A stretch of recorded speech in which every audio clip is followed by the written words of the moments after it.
Let us look in on our other party, who have caught themselves in an unexpected reunion, as their complex roots begin to show. Join Link, Leah, Jeb, and Scald as they delve into what has transpired and finally coming to terms with what must come next. This week on WeTogether, we all family at Nina's Saloon.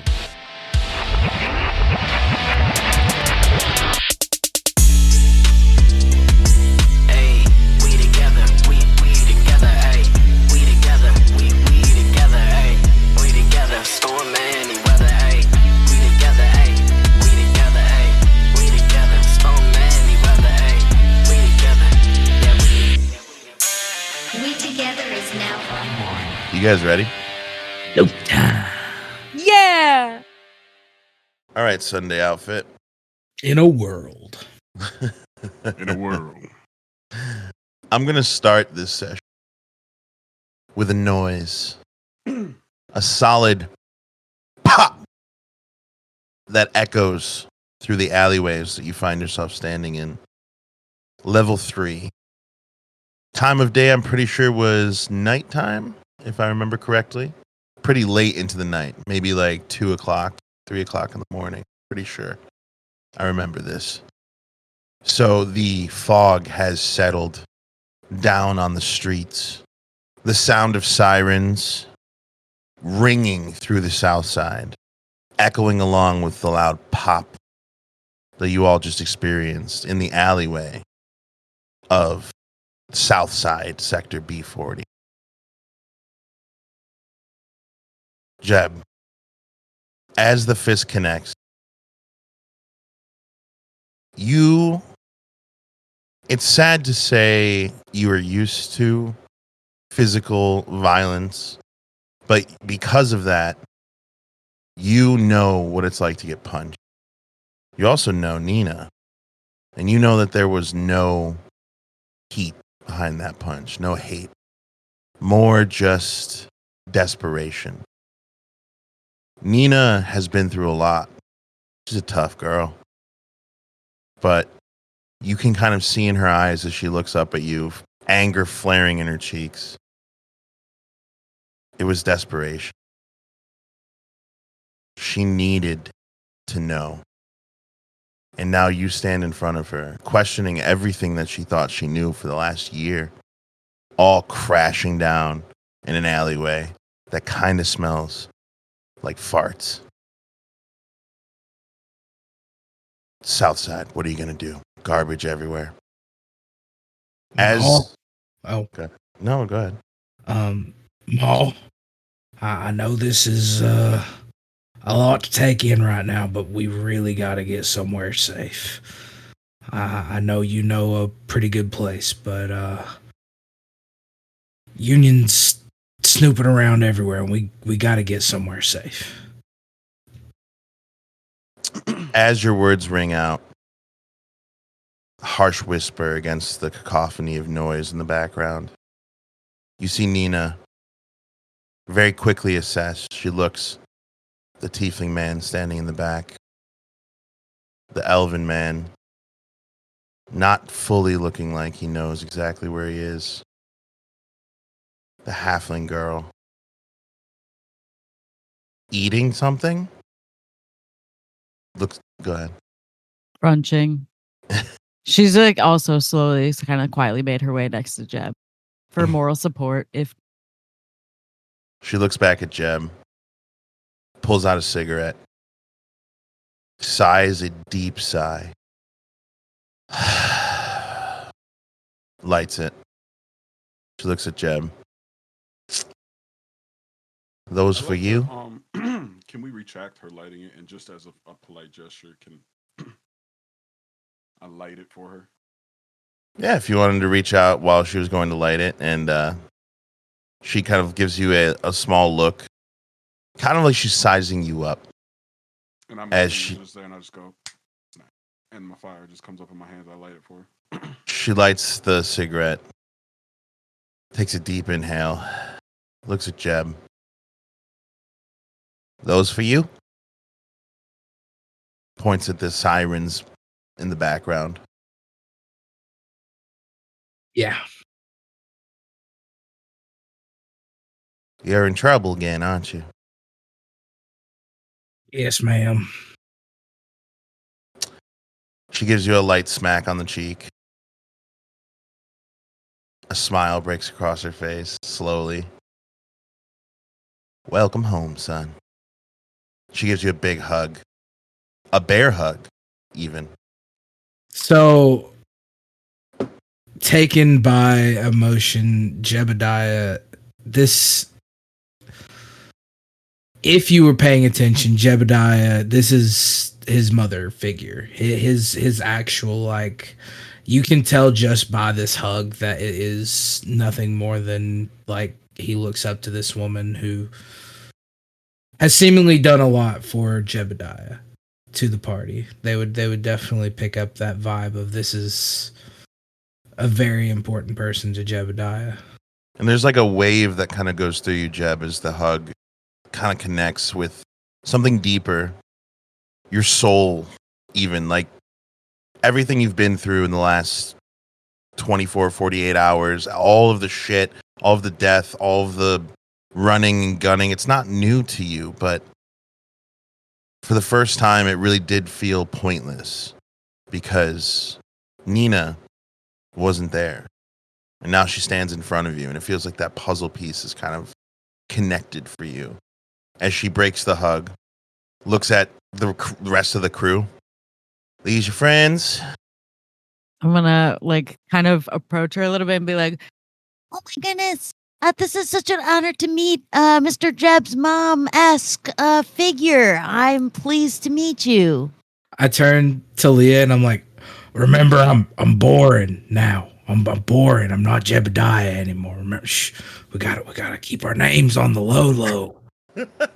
She hears it. She like eyes wide blinks and then doesn't change anything except for going, "Mr. Boren." He's awesome. Good All job. she sees is Halfhorn just kind of sizing up everybody around him, and every time he takes kind of a step, all the little things in her building move a little bit. The alleyway that you're in. As you kind of like size up, you see this large furbolg. So furbolgs are on average 7 feet. So this guy is like 7'3", 7'4", so he's like eye height with you. And furbolg's just big, hairy, and he's just got like this round belly, and he kind of is sizing you up a little bit. And you guys look. It looks like he's staring at you intensely, and you're staring back at him intensely. There's like a moment of tension that breaks when you realize that as his eyes, one of his eyes slacks to the side, lazy eye style, and he just picks his nose, like wipes on his jacket. Okay. Okay. That's a choice. That's a person. No? Nina looks up, just, Wes, stop scaring the company. Come on, y'all. I'll get you good and safe. And she starts walking down the alleyway, kind of leading in the direction that you guys were originally going. I'm guessing you all follow. Was that without question? Absolutely. Where else are you going to go? Is now the boss. I certainly have questions, but now doesn't seem like the time. Oh, yeah. In Link's infinite wisdom, sirens in the background, out in the open, not the best time to address things, but that quickly changes as you walk down the alleyway for a little bit, a couple minutes down the alleyway, and you come up to the back of what sounds like a very noisy, rowdy bar. There's glass breaking, loud music bumping, and sitting out back, there's just a guy leaning up against the back of the building, just hurling all over the back of the building. And you see Nina immediately go, Joffrey, get your ass out of here. Go home to your mama. Stop coming out here and drinking all night, degenerate. She like kicks a can at him as he like stumbles away. As she walks up to the back door, swipes her biosignature. The door boop, boop, opens into the back of this I don't want to say it's like a pod building because it's not necessary. It looks like one of the only really built buildings. There's steel, there's wood, and from the back, it just kind of looks like a small building kind of set in the middle of this lumbering slum of pod skyscrapers almost on every other side. But nestled in the middle, as she opens the back door, and you guys all instantly get a waft of cigar smoke and whiskey as she holds the door open. Come on in now. Come on. And Thank you for your hurrying you up. hospitality. My God, you have a child with you. Don't mind her, Ma. She's just excited. Yeah, I just pick her up and put her on my shoulder. I'm an adult. I'm 21 years old. Wee, whoa. Oh no. Scald is just sitting there still trying to place together why that man picked his nose and wiped it on his collar. You turn, like, literally as you turn your head, you can feel his hot breath just on your shoulder. As again, he's just sitting, but his eyes looking in two different directions, just like breathing. It's like you see the camera pan in my face and his behind me, and just one eye's going that way, then it goes. He's just lumbering there as he kind of like, oh, go on now, go on. As he kind of like ushers you in. He seems awesome. I want to offer him an Edo. From Jebediah's shoulder, you turn, you're like, here's Nita. And he kind of looks at it. Oh, that's a snack. Thank you. Takes it, and in his hands, it looks so much smaller than it did in yours. And he puts it in his mouth and just like dry swallows. Doesn't even chew it, just swallows it down. As you enter the back of Nina's, you hear the sound of dishes furiously being thrown around. You see all kinds of just like chaos looming around the corner of like a, all of us have worked in kitchens, pretty standard cooler, slide your cooler where you just, keep all the cheese and the lettuce. As you turn, you see a solitary robot. So it's like an autonomous robot built like a humanoid. So it has legs, arms, shoulders, face, but its faceplate is completely blank. As it looks over at you, you see a digitally drawn angry face. As Miss Nina, there are more orders than I am capable of processing. Can you please assist? As you see her robot assistant, Sheriff is his name. It says it on his chest plate. As he's furiously cooking up something. Which, again, remember, there are synthesizers here. So seeing a cook in general is kind of like, what? But he's whooping something up. You see Nina kind of, oh, go on there, Sheriff. You always complaining. I'm going to have to reboot you again, give you an update or something. And she like kind of kicks through the saloon style doors. And as soon as the doors open, the full noise from Nina's dive pours into the kitchen. It is loud, rowdy, rambunctious, and for Jeb, just like home. The Nilly Wilson songs blasting on the jukebox. So, as we walked in, I just want to open the cooler real quick. There should be a fish in the cooler if Ma did not throw it away. It was for a year. All right, hold on. I'll roll a universe. It's a frozen fish. Frozen fish can keep for very long. I will roll a universe die. I just want to know if it's in the freezer. So we just walked into Big Tom's. Essentially, brother. Yeah. Brother, when I say, you know how universe dies work at this point, right? Mm-hmm. Yeah. If I roll low, the universe does not favor you. If I roll high, the universe favors you. First roll of the game. You turn to the cooler and you slide it open.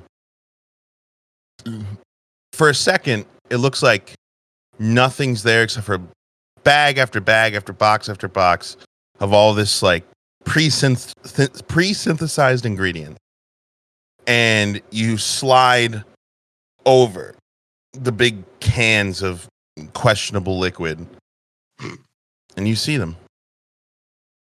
Your fish. My big ass tuna. Let's go.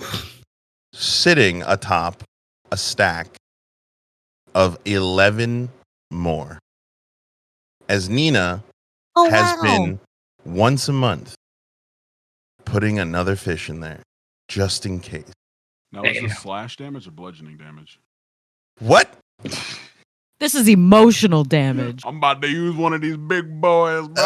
The frozen tuna is a valid weapon until it thaws. Yo. I mean, even the thawed tuna. I can is bring it back pretty up, valid. bro. Put me in rage. We going to bat, bro. I just want to reiterate right now, Link is in like some hospital garb with no shoes. And that's it. No. I wanted to add on. Didn't you get the wetsuit? He does. He is wearing the wetsuit, but he's right about not having shoes. Yeah. Oh. So, but he also feels kind of at home with the Millie Wilson and The rough and tumble. the rough and tumble. It feels like home. Hell yeah. So as you kind of like walk through the saloon doors that Nina just kind of walked through, you get washed immediately by this not very big build. It is very small on the inside, but it is double deckered. So you see the bottom floor, which is taken up mostly with tables, chairs, patrons, and a bar. And then surrounding the entire top floor, so you can look over the railing down into the bottom floor, but there's like essentially the second floor balcony surrounding the entirety of the top. Bless you. Thank you. Jebediah, your room would be up there, as you would. Mm-hmm. But as at Link, as you walk in and see, this is essentially the most Western style space bar you've ever seen. Everything is made out of steel or wood. There is an animal. It looks kind of like somebody was trying to synthesize an animal head to hang on the wall, Like a but they don't. taxidermy? Yeah, but they don't actually know what fucking animals like really look like, because on the moon there are no animals. So it's like a freaking cow. Yeah, it's like a cow head with a fucking deer horns, and then it's got like a weird fucking like rhino fucking horn, bro. yeah, like it doesn't look like any animal that really. And if you're from the mainland or level 1 or 2, this would be insanely hilarious to you, because you tell what they were going for, but they fucking just missed the mark. But if you were born on Iris Luna, or you would have really no fucking clue if this is a real animal or not. They have the internet, do they not? They do, but who's like? But think about it though. Who did you ever go to someone's house, see a fucking animal on the wall, and go, "Oh, I wonder what animal that is." Like I literally have seen hundreds. I'm so tempted to ask you to have AI make a name for this animal in this world. A cow, half deer, half. Fucking It's just a manticore of cow, Right, deer, like and What the fuck? Half man, half bear pig. yes. Also, the clientele here. Squall, even though you do find yourself a lonesome wolf, so to speak. I feel like that everywhere. Yeah. As you look around the bar, even your heartstrings kind of get a tug, because you spent your life in and out of bars. You spent your life sitting in many a dark corner brooding. And it's always so much better when everyone else around you is a drunken idiot. Makes you feel kind of safer knowing that everyone in here is not taking things as seriously as you. So instantly, the vibe just picks all of you up. As Nina turns and sees Link come through the saloon door, she goes, "Child, I'm sorry, this is a food serving business. You're going to have to put on some clothes and maybe some shoes. No shoes, no shirt, no service." Points at a sign that literally says that. And you notice there's like several signs. There's just all, but no loitering. Like literally just all kinds of signs. There's one that literally says no pig fuckers, and no context. No context at all. That just says that. And she's just like very confidently points to it. Turns to Jeb. Where did you find this one? On the street? Yeah, actually, right on the street. Yeah, actually, if we're right off the street, just picked him up. I had fairly nice attire I had recently acquired, but I unexpectedly parted ways. My, aren't you a little southern gentleman? She puts her hand out to Link. Name's Nina. Oh no. he does the thing. He goes, "Hello, madam. Good evening." And manners to boot. You know what? I got just the thing for you.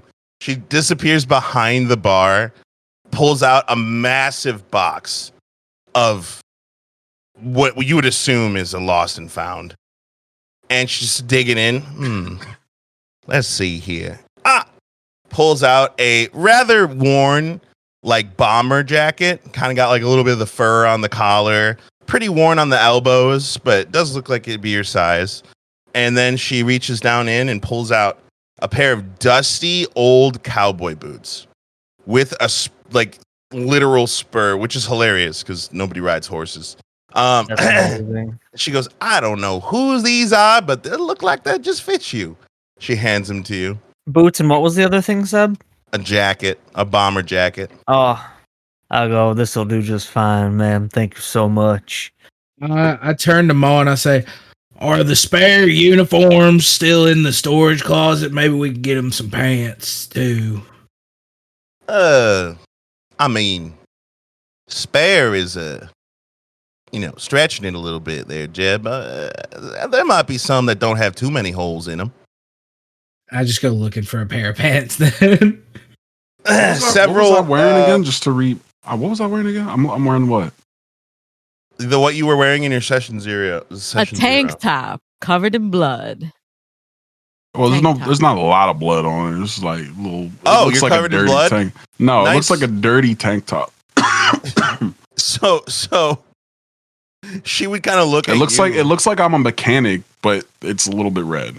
She would look at you. She's like, "Well, honestly, I don't have anything that might be your size, but maybe Wes got something you can borrow if you want to cover up that stained shirt." She's winking furiously at you, Squall. Wes just kind of looks. He just starts ripping it. Damn! Roll for abs. Roll for abs. This better be the best roll of mother. It can be. Add your strength modifier to it. That's nice. We'll see if you're like The Rock, who doesn't really get abs, or if you're like just fucking shredded. Baki status. It would actually be more his father's status because I just rolled a nat 20 and I have +5 on strength. So that's a 25 on my abs. So Baki's father's status, for those who don't know. Yujiro Hanma. Yeah, and you should Google him. Just Google him. Take a second real quick. We'll wait.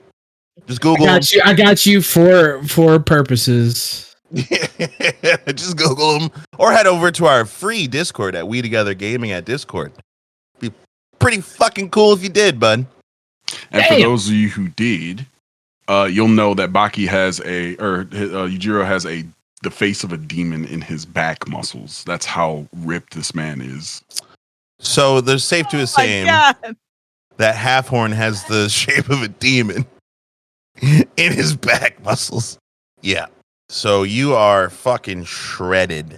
And literally several members of the bar kind of stop and just like start staring. Just because some of them are obviously staring for one reason. But other are literally going to, this fucking dude just rip his shirt in the middle of a fucking bar. Yeah, I just tossed it in the bin and looked at Nina. What the fuck? Nina just like, God damn. You can see he's got kind of a pump from all the action earlier and throwing the brick and stuff. But you can see the blood going through his red veins. It's got kind of like a blue hue to it. and you could see it kind of traveling through his veins. We've literally spent like 5 minutes sexualizing the fucking men in this party. I'm not even being. I'm just. Listen, this is she the didn't like the JJ. shirt. What do you mean? Hold on. This is a part. This is a part of the JJK Renaissance. All right, himbos are in. Bro, I'm just saying, bro. How are we sexualizing? You just fucking magic squalled it in the middle of this fucking bar. Yeah, but everyone's like, what the fuck? I wouldn't have if I didn't roll good. So, I mean, I wasn't doing it for any purpose other than to get rid of the evidence. Nat 20, everyone's literally just like, God damn. D&D Magic Mike over here. Also, I imagine men are questioning their orientations right now as we speak. Also, except for Wes, who's literally just going, hey, I have something you can borrow if you really want. And that's here nor there, because the reality is, like, you've now gotten the attention of the people in the bar. Body. And I imagine scars probably too. Yeah, man. Right. So, like, everyone just kind of looks at you, kind of gives you an up and down. And then a bunch of people just kind of move to tables that are farther, like just giving you a wider berth as they are just like getting out of your way. As Nina just kind of, yeah, Wes, why don't you take him upstairs and get him situated with one of your extra jackets? You just see my pistol in my waistband in the front, just hanging out there. Wes walks up. All right, you follow me, good sir. I'll get you a good old jacket. He looks down, looks back up. I'd be careful with that. I have an extra holster if you want it. I saw someone shoot their dick off once doing that. He got a replacement dick, but that's besides the point. It does. Can Link hear that? Can Link hear that? Yeah. Oh yeah. He's saying this out loud. Does Link have a gun? Same thing happened to my friend Chester. At this point, Half-Horn is just tuning them out, just completely tossing this up to like Southern jargon and just talk, and just like, okay, all right. I tell you, he went from being called Chester to being Dickless Chester, and then just Dickless. It was really weird. What, are you talking about Sean, the shithead that blew his dick off in the back alley? Half-Horn walks away at this point. I'm gonna be honest with all y'all. He might have been better off for because he got to pick whatever one he wanted. I didn't know he could do that. Yeah, the dick implants be real on Iris Luna. He's slowly walking over to the stairs and starts like kind of climbing. He is so slow. If a sloth was a person, that's what I've been picturing in my head. Yeah. So he's kind of like walking. He is massive, by the way. He's like easily fucking 500-600 pounds. Like the stairs are creaking as he's walking up. Like straight hair, scruffy, look like you got fleas, sloth moving motherfucker. He just keeps modeling as he's going upstairs. Yeah, Jeb was right. They call him talking to himself. Dickless Sean. But that was really awkward when we found out Sean was his middle name. Guess what his first name was? It was Richard. So everyone started calling him Dickless Dick. And it really confused me sometimes. And he finally gets to like his door and like, this is me. Opens it and the smell. It smells like straight up moonshine in this fucking room. As the door kind of opens, you notice why it smells like moonshine. This man has a fucking rig. Again, as much as you would be like, oh, this makes sense. Hicks making moonshine. They have a synthesizer. You could literally just go up to the machine, pay a couple mics, and have it synthesized. But for some reason, they are insisting they do it naturally, organically. There's nothing like moonshine back home, I tell you. Are you saying this out loud? So are you downstairs with the rest of the crew, or are you upstairs with... yeah, okay, cool. I'm downstairs. So you're saying that yourself. Does Link have a gun? You wouldn't know. Yes, he would, because I handed him the gun. Oh yeah, you saw Jeb hand him a pistol last session. Hey, on the way upstairs, I just tossed him my gun. I said, "Hold on to this for me," because in reference to him telling me to be careful or whatever. So I just tossed it to Link and told him to hold on to it for me. Okay. As you throw the loaded weapon across the fucking bar, everyone ducks. He was close to me. I just like tossed it to him. Or like handed it to him. He was close. I was right there before we walked away and upstairs and stuff. I wanted to get that out. Hey! Listen, in here, 8-pack. Points up at the wall. It says, "Don't throw guns." My apologies, man. I'm not familiar with the rules of the establishment. And Halford just points to Link, like, yeah. They're all on the wall, sweetheart.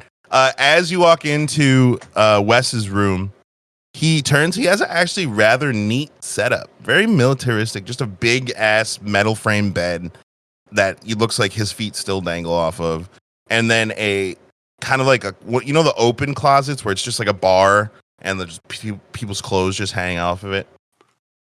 He reaches in and kind of like, well, I got a little bit more down here. He rubs his belly. You got a little bit more up here. Points to Squald's chest. So it might be a little tight in the chest region. But he pulls out a the best way I can describe this is a DMX leather fucking vest. So do you understand what I say? What I mean? Halford just shakes his head no. Oh, this is okay. Okay. I mean, he just says simple. Simple.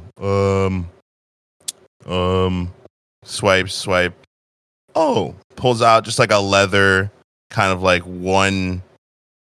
It's not like a jacket, but it's like kind of like a shirt, almost like a shirt, but in between shirt and jacket has a zipper.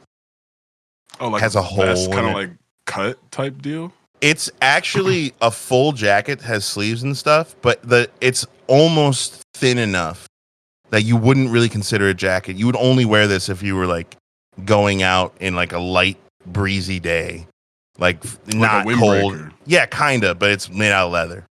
That's a great windbreaker, but leather. Shakes his head no. Oh, okay. Well, I mean, no sleeves. Okay. I did give you a vest first, and you didn't want, but it's fine. It's fine.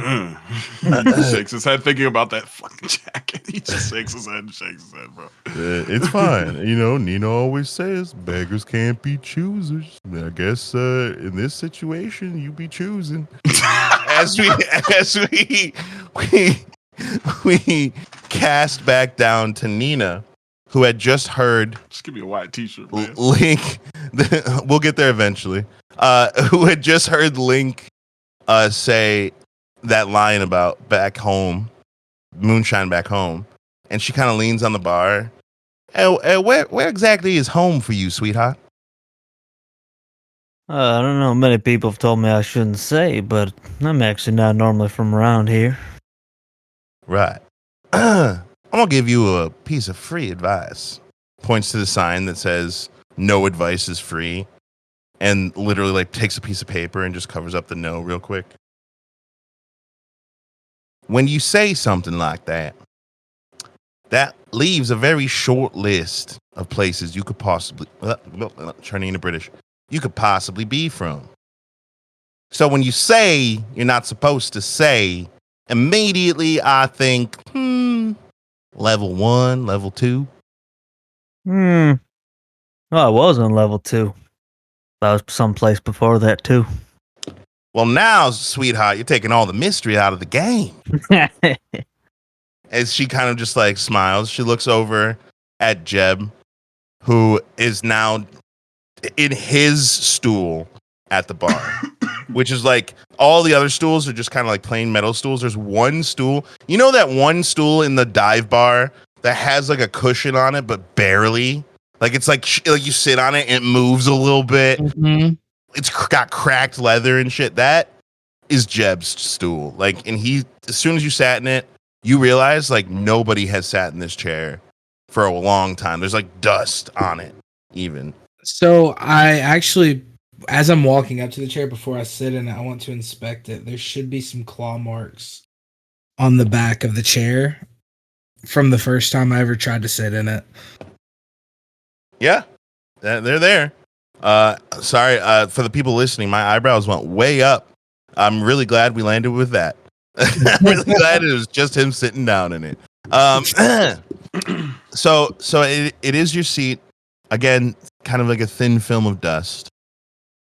Well, just sitting in it, like he just is flooded with all the memories of being in Nina's bar and in the dive, working behind the bar, doing the things that he was doing, work wise, and just is overwhelmed with like, fuck, man, we made it out of here. We're safe. Woo, emotional. But also remembering where he is. Mr. Jebediah would like to make a perception check around the room to see if he sees any familiar faces and or unfamiliar faces. Sure. Specifically, if anyone is watching him or his party. Okay. So as you roll that, we're going to shift perspective real quick to Scald and Seb, just Wes, let me roll for a white t-shirt, bro. who is holding up a white t-shirt, but it's his white t-shirt. So the chest is like going to be really tight on Squall, like really, really tight. And then it's going to like balloon out kind of like a dress or a stained Tank top. Yeah, I'll take the stain. Tank top. Okay. Not sure the last time it was washed. Can I smell it real quick? Sure. Oh, fuck. Mistake. Brother. The second nat 20 a universe roll that I Oh shit. what the fuck? Is that a good thing for me? Yeah. Oh, It smells clean. I'll just toss it on. Well, Anime style. I'm glad it fits. I don't even know whose that is. I just found it in here one of these days. He Thank starts you. walking out the freaking door. I wonder if it was Dickless Dicks. Oh god. It might have been. I'll have to give him a call. I miss him. As he's like walking down the stairs. So now you come down. He's out of the room, correct?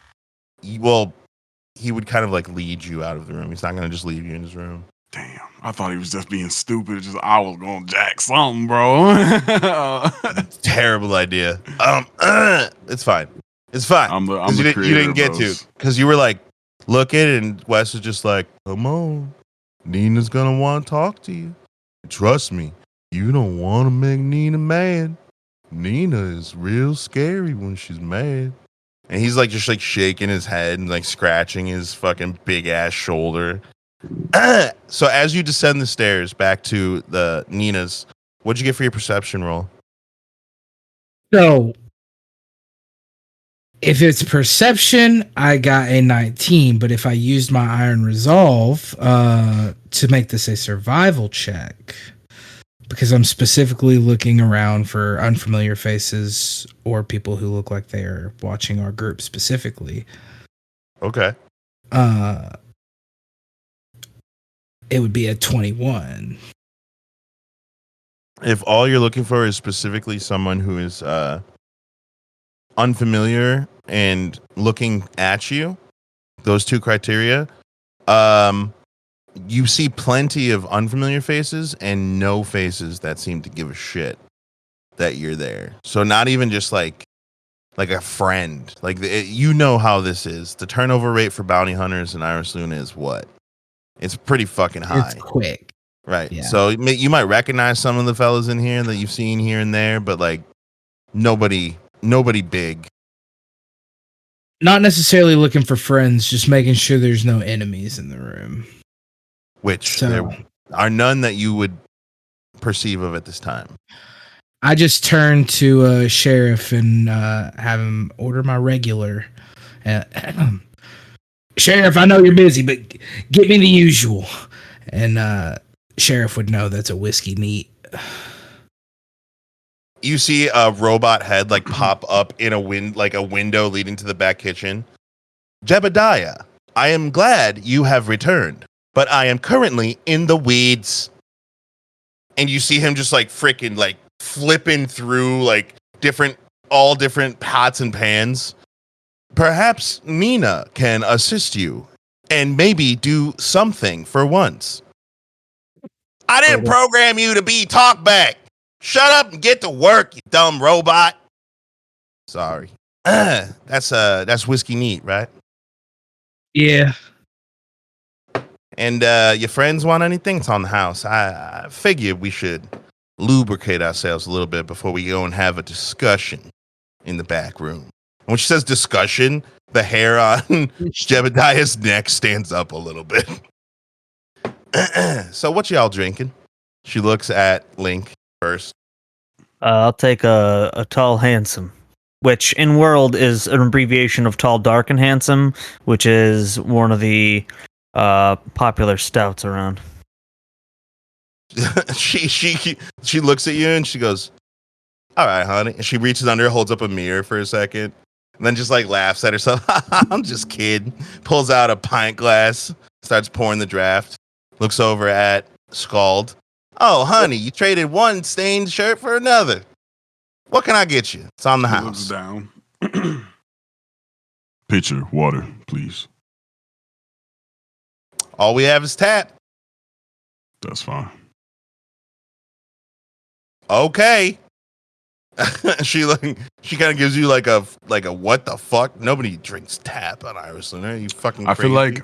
I feel like Nina would know that there was a specific place that Scald was in his life where they do drink tap water very often. I mean, she would be concerned for you more. She wouldn't know, and she wouldn't glean anything from your choice to drink tap water. Okay. But she would judge you immensely, only because the tap water on Iris Luna is recycled water. Which does the class know what that means? It's pee. Poop water. On a real note, But that is what I drank in my past a lot for specific reasons.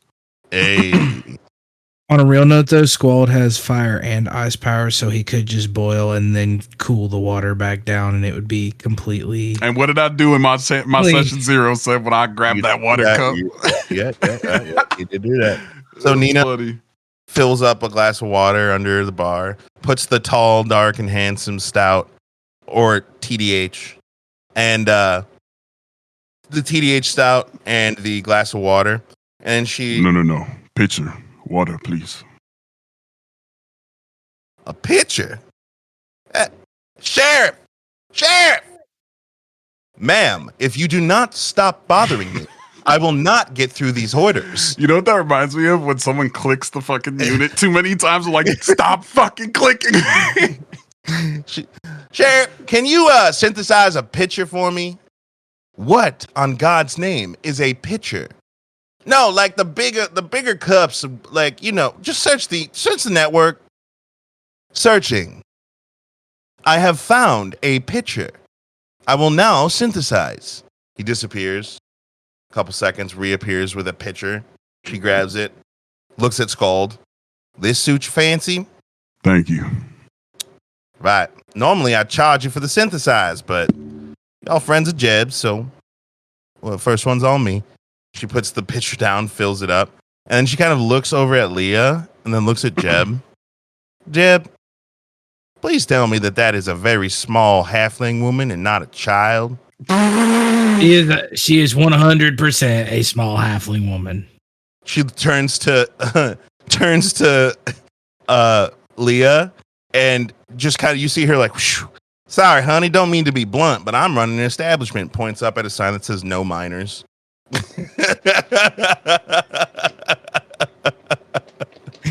You know how it is. Ladies and gentlemen, Nina's not trying to get canceled.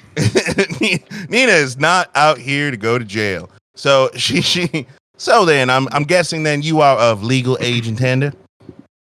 Absolutely, yes. And certifications are very important. We want to maintain the establishment, so no offense taken either. Oh, look at you, Miss Fancy Pants. All them big words and them fine talking. Aren't you just cute? Damn. She looks at Jeb. You made some interesting friends there, Jeb. Yeah, about that. Yeah. About that. Just 1 second. Sweetheart, what did you order? I'm sorry. Oh, I didn't, but thank you. I will have one whiskey neat also to do as the locals do and take it all in, as it were. Hey, when in tone. And she reaches down, pulls out the whiskey, makes the two neat. slides all the drinks to the table. Now, Jebediah, I'm gonna be up in my office. Give me about 5 minutes, then bring your friends. We're gonna have a little talk in the office. As Nina's like exit the bar, she just hears the bubbling of the fucking boiling water in her ear. Thank you. Yes, ma'am. Sheriff looks up. If you had wanted boiled water, I could have done that for you.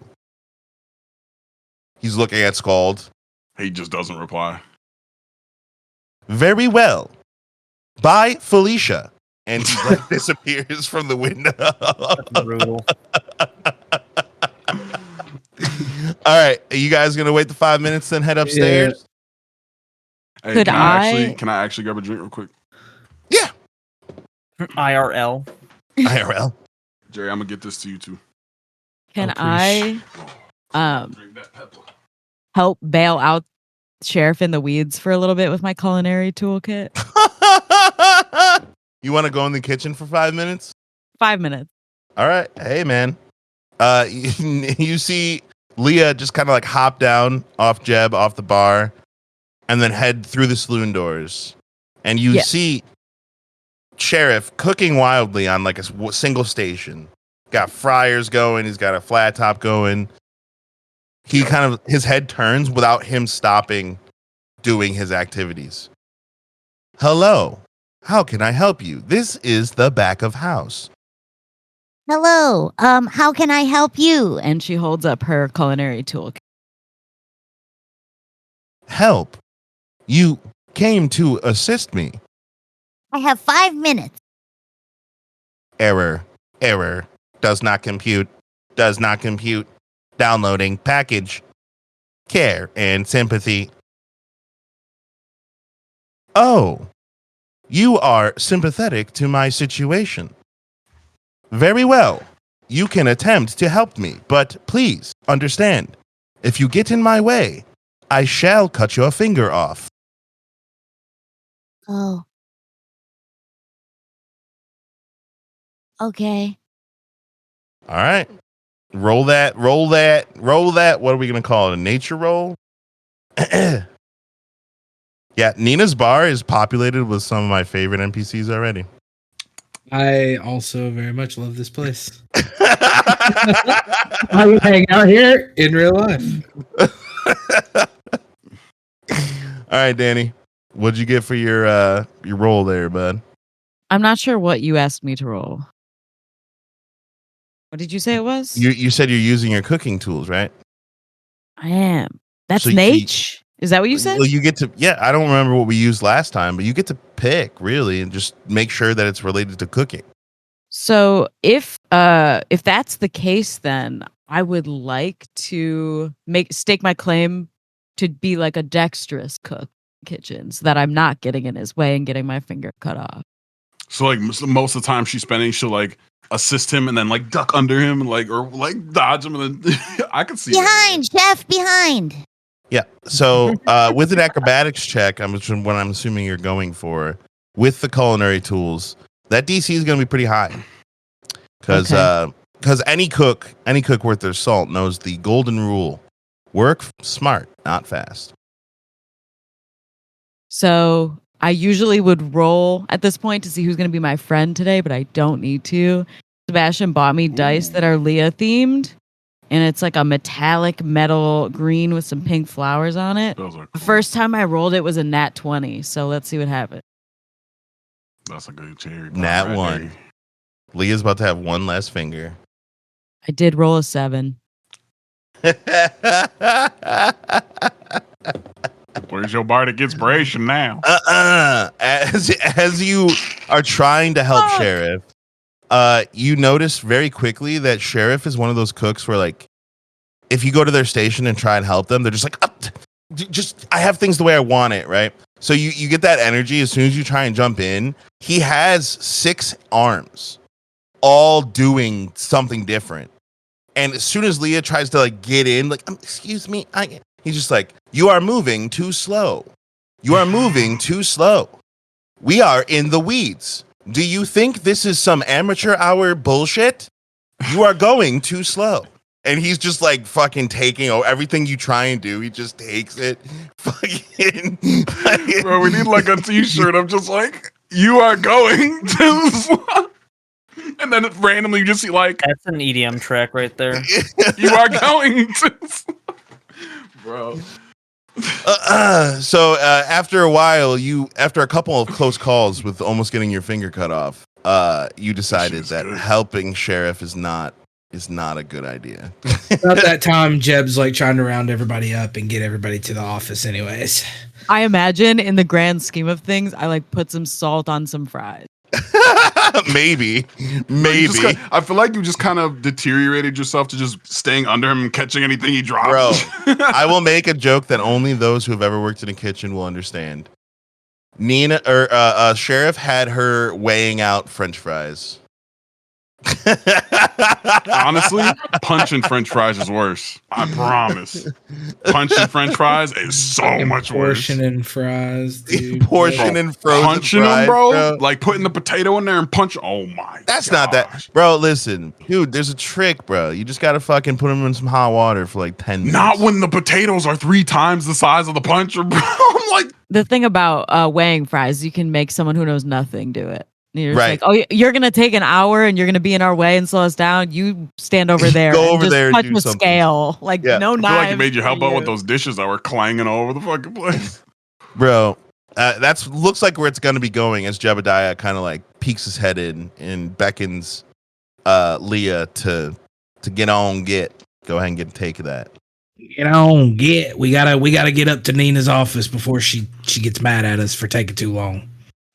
She like moves her hand from getting swiped by it. Cleaver just he turns his head again, not stopping doing what he's doing. Leah's gonna look up at Mr. Boren fearfully. She's just like, I am in over my head. The weeds are not what I thought. They're impossibly hot. Yeah. Come on now. The sheriff turns his head while he's still cooking. Thank you for your assistance. I now understand sympathy and disappointment. Thank you, Chef. Have a nice day.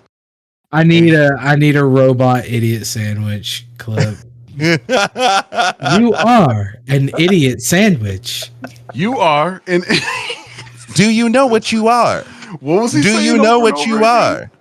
You are an idiot fucking sandwich. You're Say going it. too slow. You're going too slow. You're going too slow. Kill me, bro. That's Famo, bro. That's what I'm As you guys start walking up the stairs, the air gets much quiet. Like even though you can still see down into the main room, and it's still pretty loud. Just by virtue of being upstairs, it's a little quieter, a little more muffled.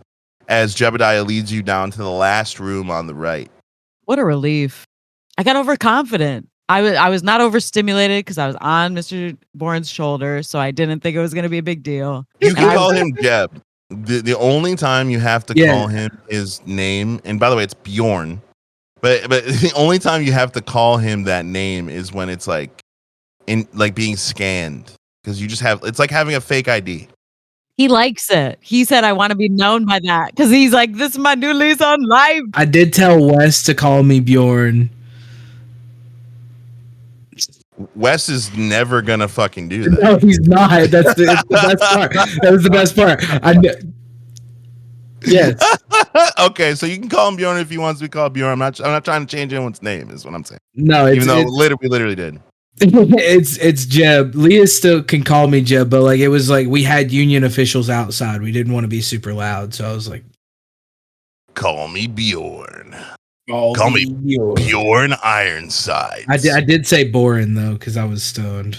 I love that. I was reading it off of the notes. It works for me. It's what I have written. It's better than Bjorn, which is what I imagine most Southerners would probably. As you all kind of file in, Nina's office looks like what you imagine Teddy Roosevelt's fucking presidential office. Like literally has big ass wooden desk. On the walls is just several different bounty posters that have just X's through them. I say several. There's probably like 30 or 40, like plastered to the wall. Big ass bookshelf, which again, pretty rare in a time when you don't need books. But it seems like these people seem to enjoy the rustic feel. At least Nina. Bro, she could sell a chair and get a whole new serve bot. I don't know. Maybe a hand carved chair. Maybe her chair looks nice.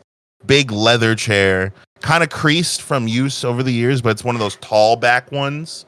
So she's kind of like sitting back in it, and you see her just like take a stogie bigger than her thumb and just start lighting it. The lighter kind of goes out. Sweetheart, will you come help me out with this? And she points at Squad. I just snap. I just put my thumb up. She puffs. Thank you, honey. Close the door behind you, Jebediah, sweetheart, please. Yes, ma'am. Yes, ma'am. And he just like closes the door like harder than what you would think he would. Not really intentionally, but just like out of panic.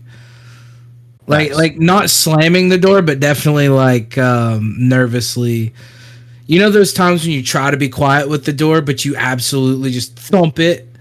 Yes. Like, fuck. That's kind of the thump that you hear. As he closes the door and the smoke starts kind of filling the room, there's only 2 chairs in front of the desk. Who's sitting? Jeb's standing, looking down. I imagine Scald is probably standing in the corner, skulking. Yeah. Oh, not in skulking. He's just kind of. He's posted. He's posted up. This is really what you just did. Posted. He's posted up. He's just what did you say, Leah? Really.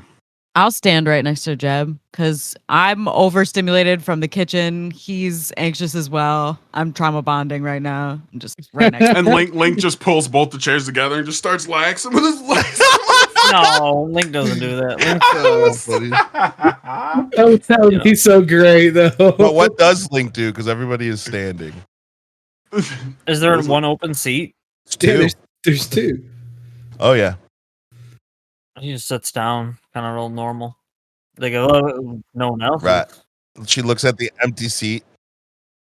No, thank you, dear. That actually makes it less awkward because now I feel like I'm being loomed over. Can somebody please take a seat before I get all hot and bothered? I just like nudge Leah to go sit down, and I like stand behind Leah. I'm going. My big ass can't fit in that chair. I can't either. Are these normal sized chairs? Yeah. Oh, okay. So I can put my arms up, pull myself up without. Yeah, I don't need a boost. I'm good. Yeah, you get up there. Boom. Nina just kind of goes, okay, great. Now the gang's all here. My Southside hospitality requires that I apologize for what's about to happen, as we are usually much more hospitable, but as the circumstances are as such, I apologize that you are going to have to witness what you are about to witness. Oh, I'm instant flooded with the sweat. I'm so scared. Jebediah, I swear to God, do you know how fucking long I looked for your ass? I told you not to take that stupid job. I told you you're going to get yourself killed, and look what happened. You were gone for a whole ass year. I swear to God, I should beat your ass, man, boy. Oh, make me so mad. Seb, you did that too well. I have PTSD right now. She calms down. Sorry. Grandma, brother. Holy fuck. I just need to get that out of my system. Jebediah, you know I love you. I'm glad you're home. I'm glad you're safe. But if you don't start explaining right now, post haste, why you've been gone for a whole entire year without so much as a text, a call, or a fuck you. I died. You are correct. I'm coming in. I'm sorry. I got set up. That job was a setup, and it's much bigger than the setup that you even thought, Ma. The oxygen, the union's in on it. There's a lot of shit going on, and I got shot by someone who works with my my birth father. Yeah. What? Yeah. Lots to unpack there. Yeah. Well, let's just rewind real quick. Just for my I'm a simple woman, Jebediah. I'm a simple woman. She looks at Link, who's sitting in Leah. I'm a very simple woman. So you're gonna have to explain to me. Pretty sure dead means ceased living, and unless you got some very rich friends or some divine intervention, I don't see how you could be sitting here talking at me if you were dead, Jebediah. Well, and that's what I thought too, but then there's this thing, project, Genesis. yeah, and we apparently are all a part of this and connected in some kind of way. She looks at Link. You look kind of, I can't help but notice, a little out of place in this group here. Is this all true? Well, ma'am, I actually worked on the second level for some time, and well, I guess I didn't know better than to start asking questions when I saw faults in the system, and well, the forest is all out of sorts. The plants aren't happy. It's not good. And when I said something, I brought it up. Well, they were real quick to discharge me and sent after me some not so nice fellers. So wait a sec. You're telling me you were dead too? All of you? Kind of looks at Leah. Well, details are fuzzy, but kind of like touches the back of his head. Goes, yeah, presumably. There's a tender spot at the base of your neck. As you kind of like finger it. He goes, yep, presumably. I suppose I didn't bode too well with that injury. So, this young lady here is also part of this Project Genesis? Leah's like was frozen up when she started yelling and was like, stay frozen. Like, what the fuck? I'm in the front row. I'm getting yelled at. Yes, ma'am. Yes. And so like she said that, and I'm like, Yes, we woke up in goo in these tubes. All right, honey. What we're doing right now is we're having ourselves a little bit of a debriefing. So if you're going to address me, it's going to be yes, ma'am. Do you understand? Yes, ma'am. she's like goes cold. Very good. And you kind of see like on the pit, like you can, now that you're kind of getting a better look at her desk, behind her, you see multiple pictures where she's in the military, which on Irish Saloon is a whole fucking crazy thing. They go fucking pirate hunting. They do all kinds of crazy shit in space, in the asteroid belt. So they're considered badass by most people in Irish Saloon. I'm so scared.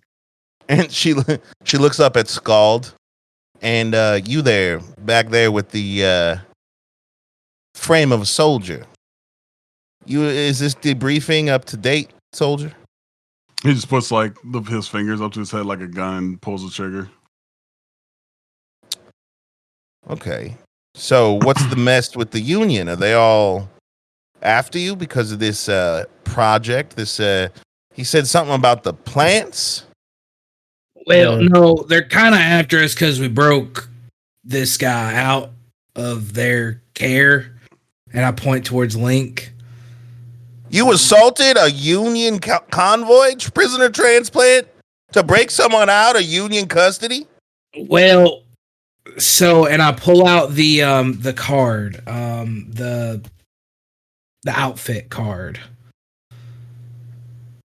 And suddenly, everything, as soon as you pull it out, her eyes go directly to it. Her brow furrows. Jebediah, what is that? They're the ones who got us out of this situation. When we woke up with some people as well. So those people took us to meet some other people, and they kind of helped get us situated. As I was talking to Wes earlier, I can't go by Jeb anymore. We all have new identities, and was essentially wiped clean of all of our crimes. Wait a second. Yeah. So, let me just get this straight. Let me see if I'm following the crook, so to speak.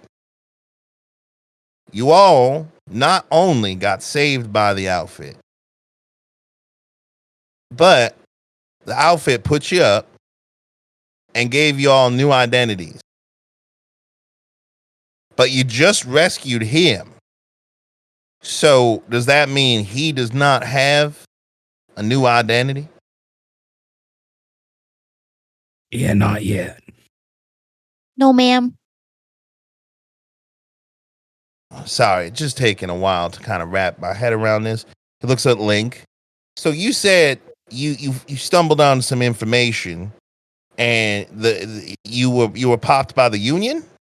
I was working for the union at the time, and I was working the agricultural department up there, and well, like I've been growing things and killing things and growing more things and killing more things after that since before I could talk. So I feel like I knew a little more than the rest of them at the time, even though I'm not the brightest fella. They just don't get the plants. They have thoughts and feelings just like us, but they called me crazy whenever I told them that, but Yeah. And anywho, they Upper echelon scum. they just did Whoa, with the casual racism there, squad. We're in a debriefing. Keep it tight, soldier. Sorry, Well, continue, Link. But yeah, I noticed the plants. They just drooping little morbid feeling, like they were alive, but they really didn't want to be. They weren't not happy to be where they are. And well, you tell anyone that, they look at you like you got 10 heads, just about. She's currently looking at you like you have 10 heads. Yes, The but plant? But much like that. it is true. It's part of my studies, and the fact is that the plants are not reproducing. Wait. Hold on. You see like a smile kind of tugging at her corners of her mouth. Jebediah, did you get yourself popped because you found out the trees ain't fucking each other? I mean, you could put it that way, I suppose. That even to me, I don't like how you worded that, but I mean, that's basically what y'all said, right? I'm not mincing words here. Technically, yes, ma'am. there's well, put it simply, there's a way to make a replicating and regenerative growth on the second level, but they don't seem to want to do it. Is the main problem. No, they seem to squash any sort of progress in that area. I mean, you could play some sexy time music. Did y'all ever think of that? What kind of music do trees listen to, Jebediah? You ever hear that one song, I don't see nothing wrong with a little sunshine? You know that Jebediah. that one song. Anyways, What's happening? I want you to imagine Don't know. the Union having the control of the oxygen flow. If anything, taxing the oxygen flow. Well, they damn near already. Hell, my oxygen bill is through the roof. That's Ma'am. true. I used to do the finances. Ma'am, according to documents we've recently come in contact with, we may not have any very soon. We're running out like crazy. The union's not crazy. They know something's just not right with this. Because the union, they, even though they don't admit it, the lower levels are necessary to keep our Saloon afloat. So Every level. No, Every every level. The whole moon. Not From level 1 to the deep. yeah. This is much bigger than just the plants fucking. Well, if the plants ain't fucking, then what are they saying, Mr. Talks to Plants? Points at Link. Well, kind of made out one word. Said kill. All right.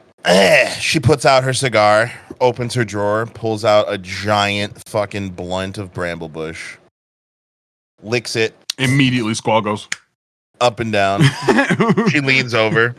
Thank you, honey. Now, Marco. let me see if I have this straight.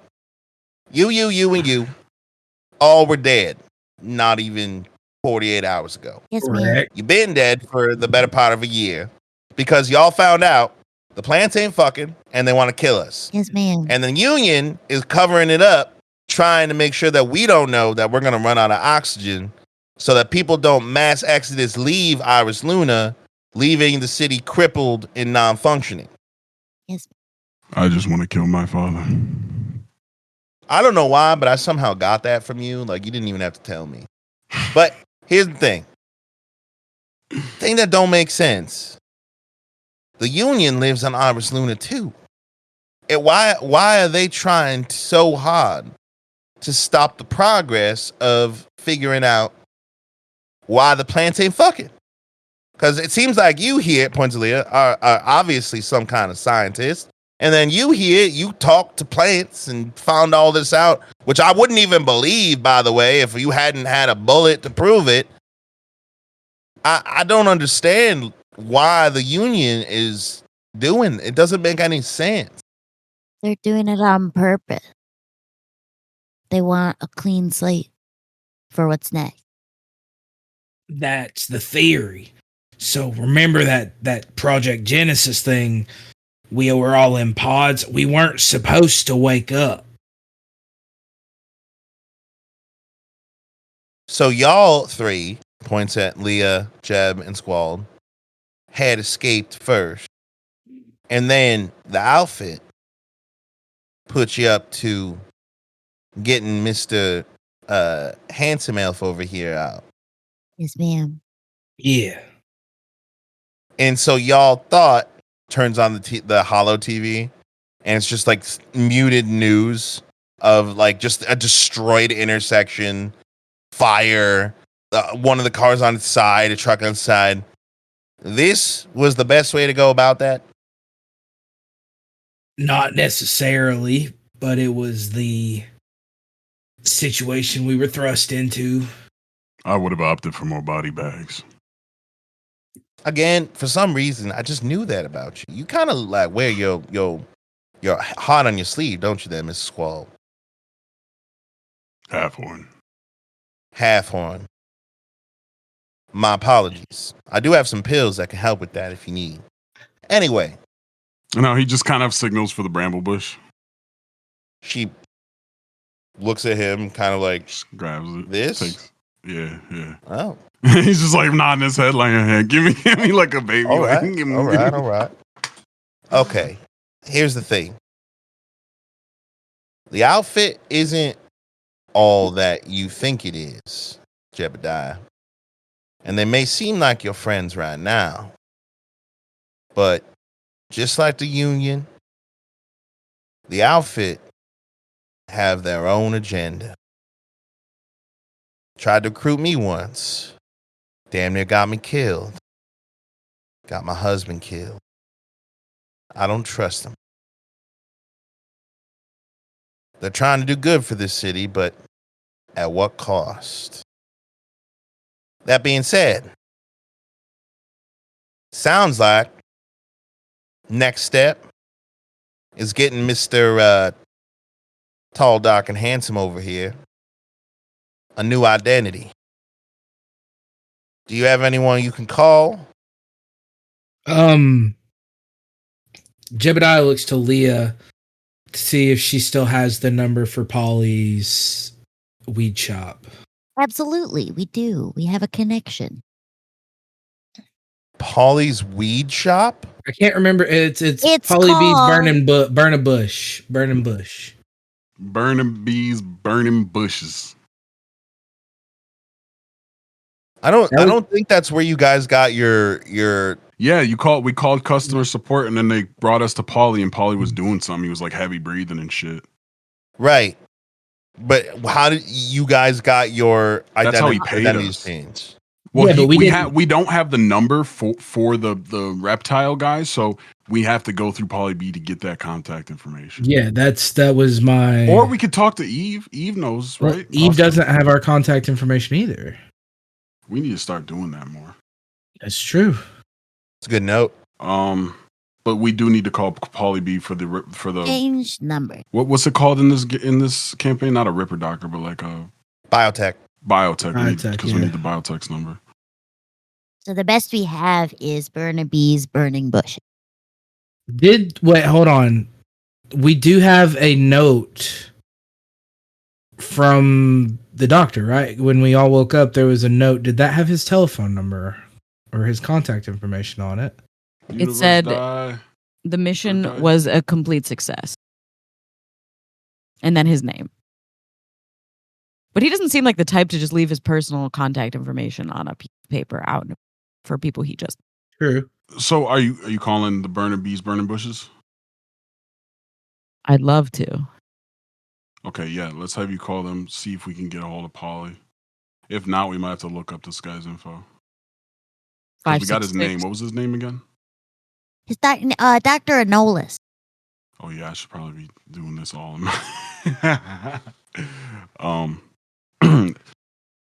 As soon as you start dialing the burning bushes, Skull just kind of like signals to hand him the signal or whatever over to me. She's gonna look at him questioningly. She's gonna cancel her call and she's gonna like read off the number so he can make the call. You can also do group chat. Like it's very easy to connect multiple people to a call. 566. It's like you don't have to do that. 999-5844. Ooh, calling.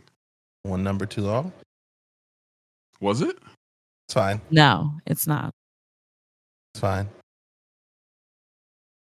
Rings once. Rings twice. Rings 3 times. Rings 4 times. I don't think they're gonna pick up. You've reached Polly B's burning bush. He hangs up. Fuck. It's 4:00 in the morning. At earliest. Like, it might even be like 3. Wait. We were all paid by Polly, correct? Can we not track that back to... We haven't been paid yet. Yeah, but we got 20 units for the vehicle from Polly B. So we can backtrack that 20 units. Well, the 20 units is gone because you bought a car. You have 1 unit. But the transaction still exists. Between you and Frank? No, between Leah and Polly. And Polly? Yeah.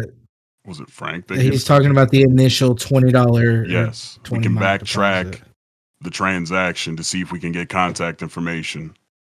That's another nat 20 from the universe die. Polly would have attached his contact information to that. So upon looking for it, Leah, you would find it immediately. Nice. So I'm just going to kind of do the same thing. And then since this time it's like, I imagine no one is going to go through that again. They're just like, no, you set it up, group chat, like it's way easier. Oh, yeah, straight, yeah. So I call it, and then we all kind of can hear it and respond.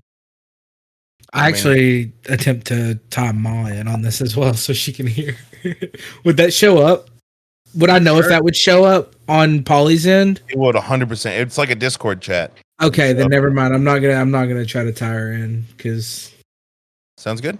Yeah, I just wanted to know if it would show up on Polly's end. Rings once.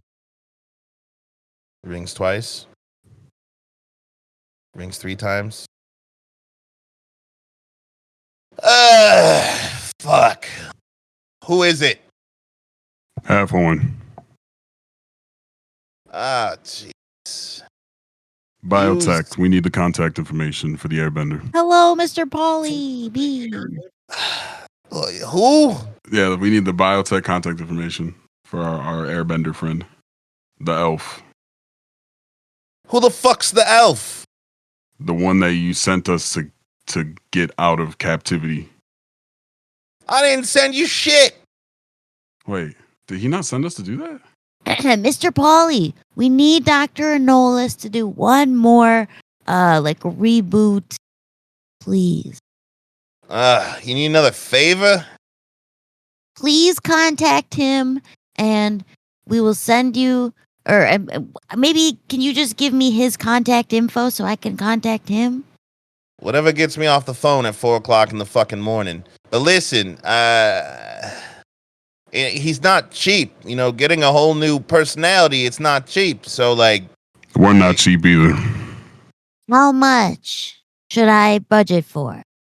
I mean, Dr. Anolis, it cost me about 30 units each.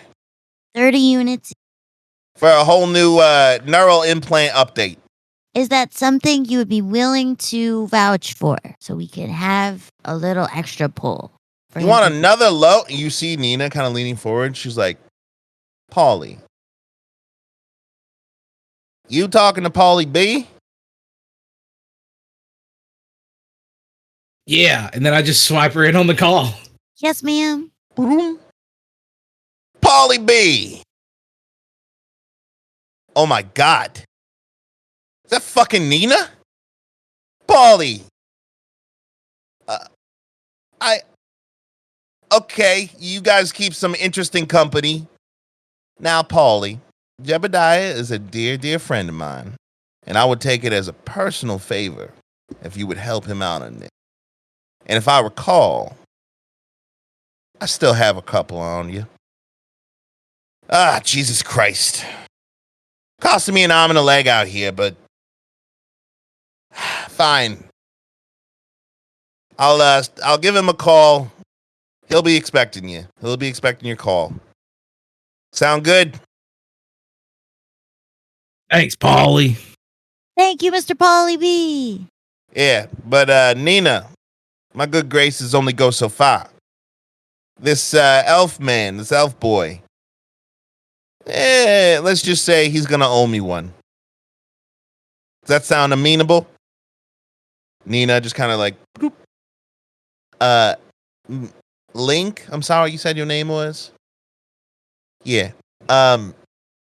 This is a very expensive procedure, but if you'll notice, as you like look at your neural HUD, by the way, Link, it literally just keeps blinking with afterlife mode, and you have no access to your bank, you have no access to your texts, you have no access to anything.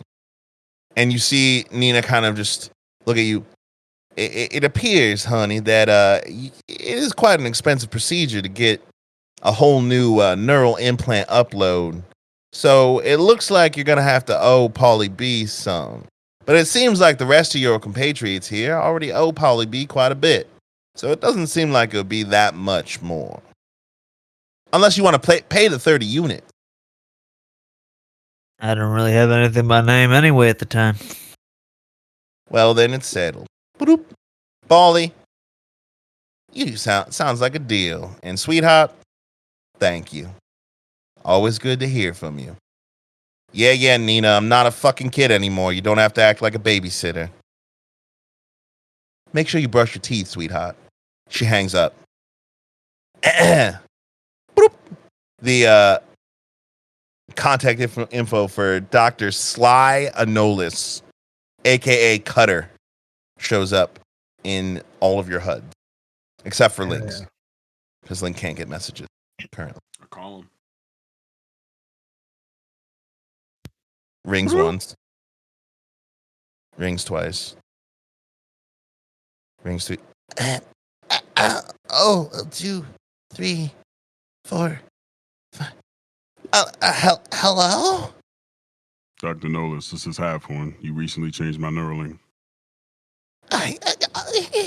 Do you realize what time it is? It's an emergency. Would you like to make 30 units? 30 units? That's yeah, but it's rather early. Can't this wait? This cannot wait. Can you get to Nina's dive bar as soon as possible? I'm sorry. I just don't. 1 second. Excuse me, half. Don't worry. There will be an area that will be very, very clean and precise for you. I'm just getting. I'm sorry to interrupt. I'm getting a call. I just give me a second. It's very important. Bloop.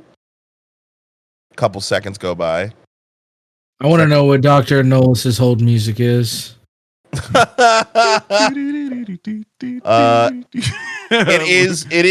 It starts off as like light jazz, but slowly devolves into like fucking hardcore, like jazz metal instrumentals.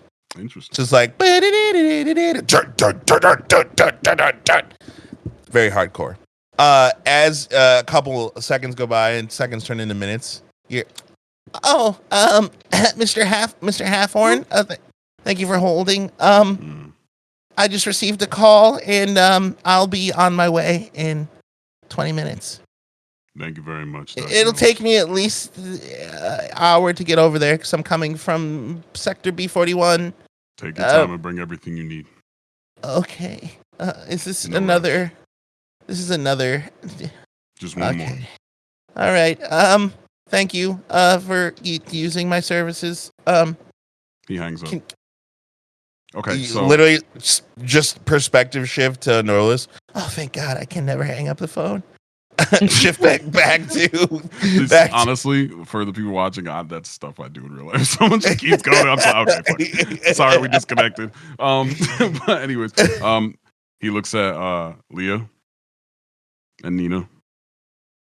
We need a very, very clean space. Nina kind of just like, well, could always go in the bunker. As soon as she says the bunker, Jebediah, like, like the bunker is for emergencies. The bunker is like no one goes in there. No, like keep out on the door. We've patched up quite a few boys down there, so should be clean enough. It needs to be cleaner.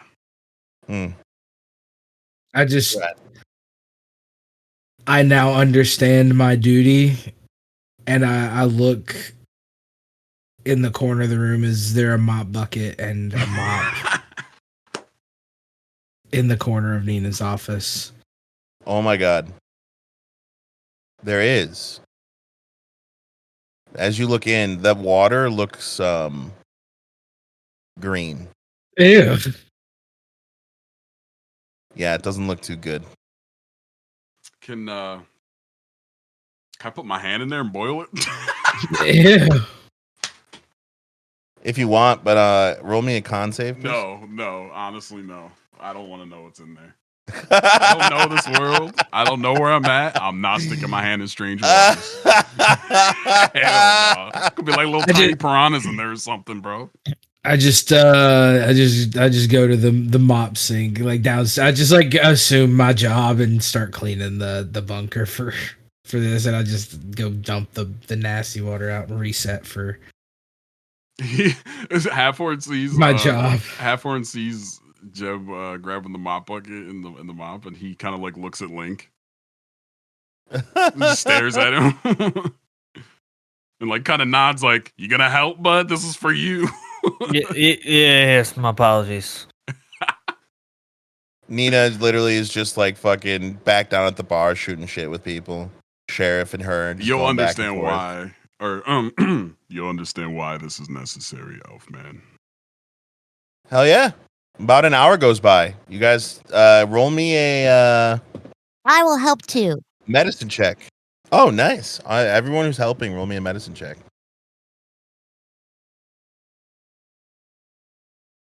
I don't want to. I want to know what was in that mop water, bro. No, you don't. Yes, I do. Genuinely. Well, we're gonna I find got out. a 19. 5. I got a +0. I rolled a 7. Wow. So Jebediah is the only one good at cleaning. Jebediah, you know how, like, have you ever done a job?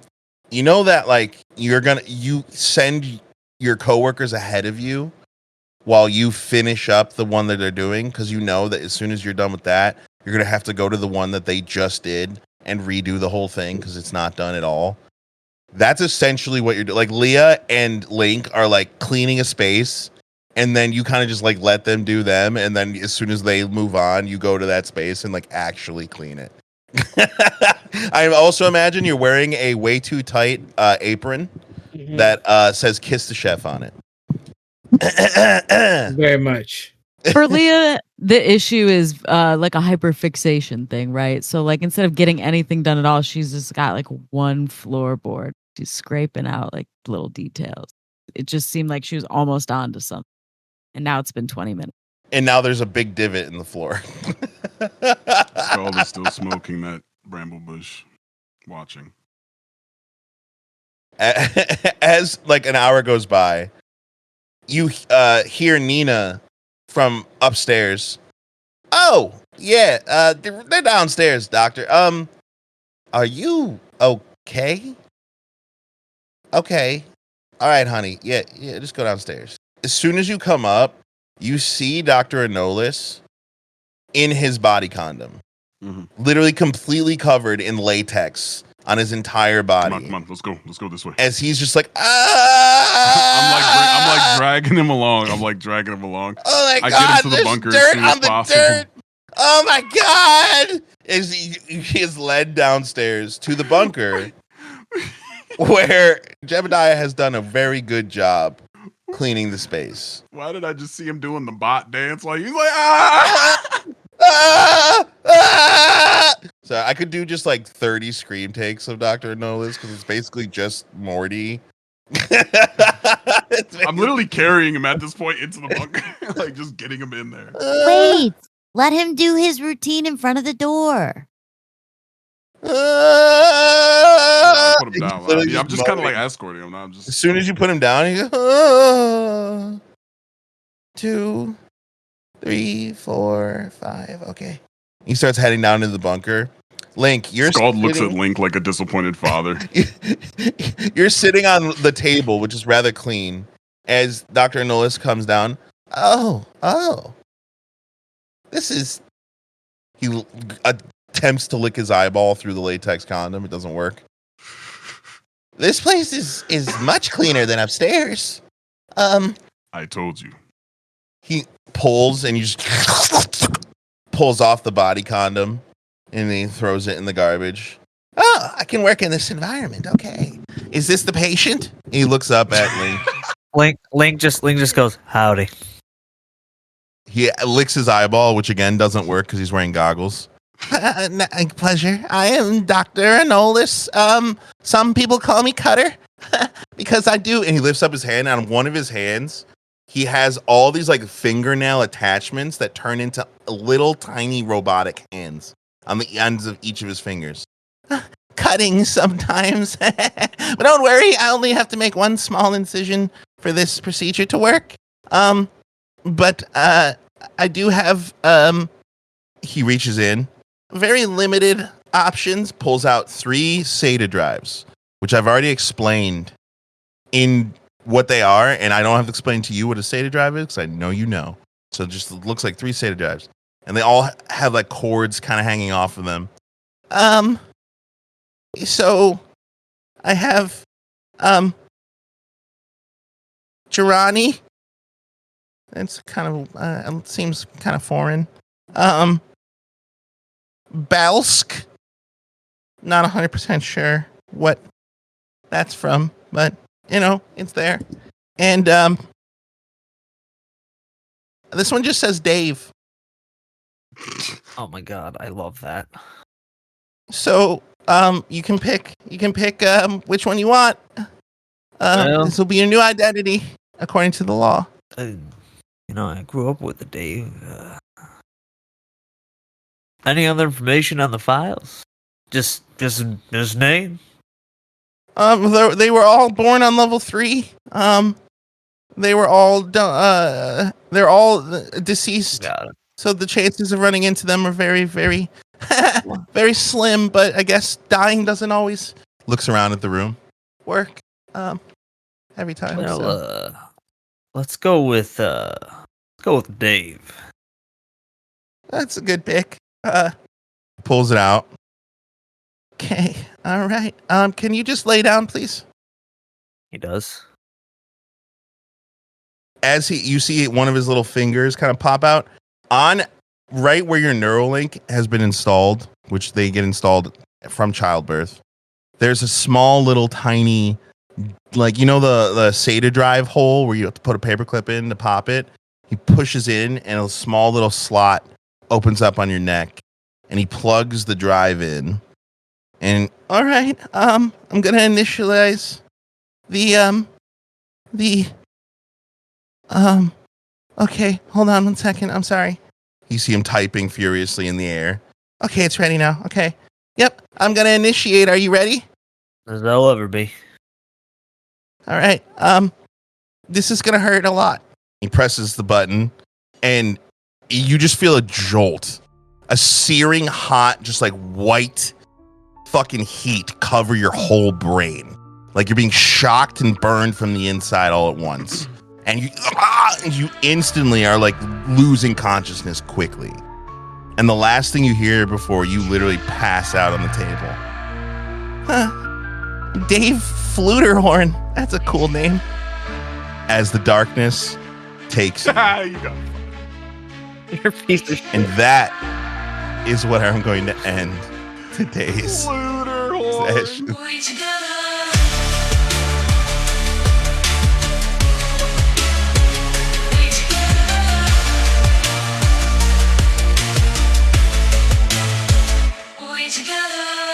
Thank you for listening to We Together. Find all of our links on our Linktree or join our amazing Discord community at We Together Gaming to chat about the story, share your thoughts, and hang out with the cast and GM. If you'd like to support us, please check out our Patreon at patreon.com/We Together Gaming. You'll get exclusive access to our behind-the-scenes podcast, where we talk about our favorite moments, dive into character work, and have long-form discussions about the story every week. If you're all caught up and looking for more, check out the actual play podcast Hapless Heroes, now in its second season, featuring me, your GM, as a player. Available on all streaming services. A quick thank you to our top tier patrons: GxLobes, BrenDaniel, aka Naturally Noted, That Guy Jake, and my Momma. Your support means the world to us. Until next time, stay adventurous, and remember, whatever we do it better together.